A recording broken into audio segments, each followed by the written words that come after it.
मैं CS राय और आप देख रहे हैं law study with Rai sir.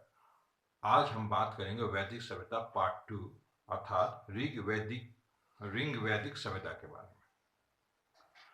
इसमें पहले हम राजनीतिक व्यवस्था पढ़ चुके हैं, इसलिए आज हम सामाजिक, आर्थिक और धार्मिक रूप का अध्ययन करेंगे। पहला सामाजिक। सामाजिक व्यवस्था को भी दो भागों में बांटा गया, शिक्षा व्यवस्था, भोजन व्यवस्था भी बांटा गया, अर्थात 3 पार्ट में पढ़ना है। समाज समाज की अगर बात करें तो हमें ऋग्वेद में हमें 1500 से 1000 ईसा पूर्व के सामाजिक व्यवस्था का पता चलता है। समाज प्रीतसत्तात्मक था, किंतु महिलाओं का भी स्थिति संतोषजनक थी और महिलाएं भी सभा समिति में भाग ले सकती थी और यज्ञों में भी आहुति दे सकती थी। विधवा विवाह का प्रचलन था और बाल विवाह का प्रचलन नहीं था। याद होना चाहिए कि यहाँ विधवा विवाह होता था लेकिन बाल विवाह नहीं होता था। और अगर किसी स्त्री का पति मर जाए तो अपने पति के छोटे भाइयों के साथ या जो उससे छोटे हैं उनके साथ भी शादी कर सकती थी, या नियोग प्रथा द्वारा, अगर उसका कोई संतान नहीं है तो नियोग प्रथा द्वारा संतान उत्पन्न कर सकती थी। और अगर इसमें वर्ण व्यवस्था की बात करें तो ऋग्वैदिक काल के 10वां मंडल, जो सबसे नवीन मंडल कहा गया है, इसमें पुरुष सूक्त में हमें चतुवर्ण व्यवस्था की परिकल्पना दिखती है, जिसमें 4 वर्ण बताए गए: ब्राह्मण, क्षत्रिय, वैश्य, शूद्र। आमतौर पर ऋग्वेद के आरंभ से लेकर अंत तक 3 ही प्रकार की व्यवस्था थी: ब्राह्मण, क्षत्रिय और वैश्य, अर्थात ब्राह्मण, क्षत्रिय और सामान्य जन ने प्रजा। लेकिन ऋग्वैदिक काल के सबसे आखिर में हमें शूद्र वर्ण की भी व्यवस्था देखने को मिलती है। आमतौर पर जो शूद्र थे वो सबसे निचली कोटि के माने जाते थे, लेकिन यह व्यवस्था लोगों को अपनी पसंद और अपनी योग्यता के अनुसार थी। यह वर्ण व्यवस्था हमारे जाति जो प्रथा है उससे अलग थी। यहाँ किसी प्रकार की कोई रोक नहीं थी। एक ही परिवार के बहुत सारे सदस्य अलग अलग वर्णों में कार्यरत थे। जैसे ऋग्वेद के इस सूक्त में कहा गया है कि मैं कवि हूँ, मेरे पिता वैद्य हैं और मेरी माता चक्की यानी आटा पीसने वाली। हम सभी एक ही साथ एक ही घर में रहते हैं, जैसे पशु जंगल में रहते हैं। इसमें यह कर सकते हैं कि इसे साफ प्रकट होता है कि एक ही परिवार में अलग अलग व्यवसाय के या वर्ण के लोग रहते थे। जिस तरह से जंगल में एक साथ ही मांसाहारी शाकाहारी पशु रहते हैं, उसी तरह। और मामला चुनने की पूर्ण स्वतंत्रता थी। परिवार में समाज की इकाई थी और समाज में प्रमुख रूप से पितृसत्तात्मक था।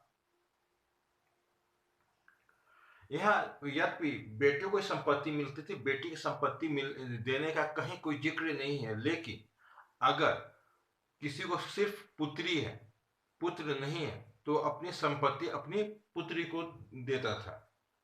संपत्ति का अधिकार पशुधन, घोड़े, स्वर्ण, आभूषण जैसे चल वस्तुएं और भूमि मकान अचल संपत्ति मानी जाती थी।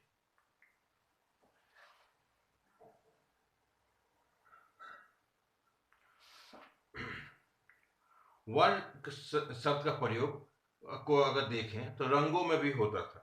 ऐसा प्रतीत होता है कि आर्य भाषी गोरे वर्ण के थे और मूलवासी लोग काले रंग के थे। यद्यपि इस चीज को हमारे जो पश्चिमी इतिहासकार हैं बहुत बढ़ा चढ़ा के पेश किए हैं, लेकिन आमतौर पे ऐसा नहीं था। आर्य लोग गोरे ही थे और मूलवासी काले रंग, तो उनमें किसी प्रकार का अधिक भेदभाव नहीं था। आर्य जब जहां जाते थे वहां और किसी जगह वो जीत जाते थे तो वहां के लोगों को अपना गुलाम या दास बना लेते थे, जो बाद में चल के शूद्र हो गए।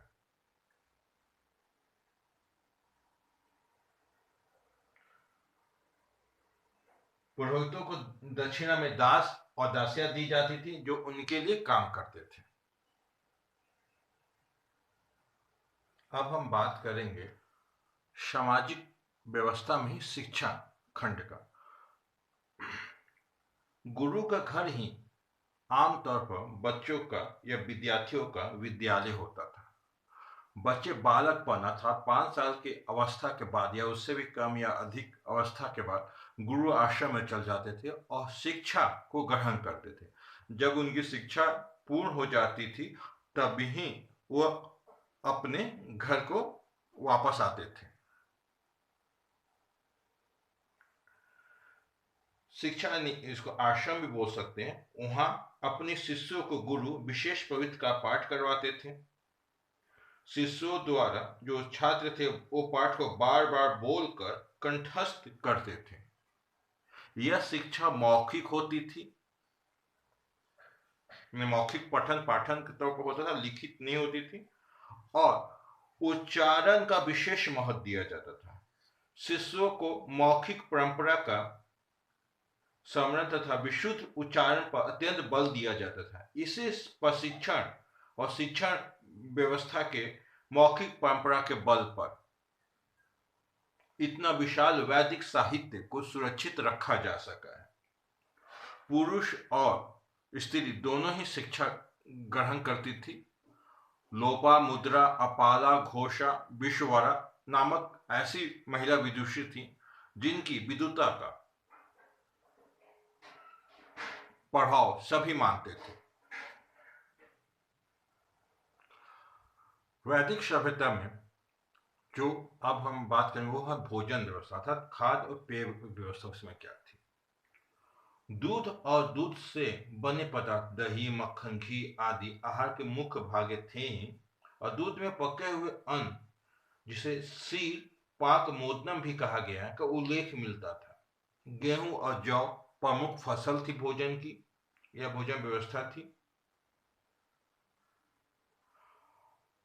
यज्ञ में बलिदान किए गए पशुओं को मांस भी खाया जाता था। गाय को तो पहले ही नाम मारे जाने योग्य पशु घोषित कर दिया गया था और इसे घायल करने पर या मारने पर इसे मृत्यु दंड या देश निकाल की भी व्यवस्था थी।